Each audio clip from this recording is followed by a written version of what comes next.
Welcome into the era of AI. Hello there and welcome in this video in which I'm going to teach you how you can use an app called Emojify.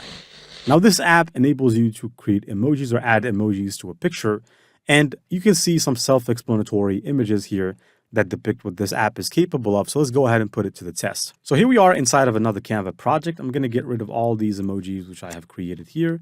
I'm going to go to Elements, then I'm going to go to Apps, and I want you to search for Emojify, and this is it. So if you click on Emojify, you will have to basically select an image first. Once you've selected your image, it's going to basically emojify your image. That's what this app is. And so it's basically now doing the work of finding facial features. And basically, these are all the emojis that you have, and you don't have more than this.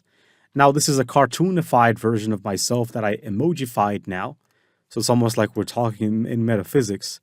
But, this is the language. Now, I'm going to go and add a couple of these, and you can see that, with the Cartoonify plus Emojify, the combination of both of them is actually really interesting. So this way, you now can create emojis, and the good news is they will be added by default to your library, which means that you can use them later in case you're interested. So without further ado, and this is it for this video, wishing you the best as always, Passive Income Gen Z, signing out.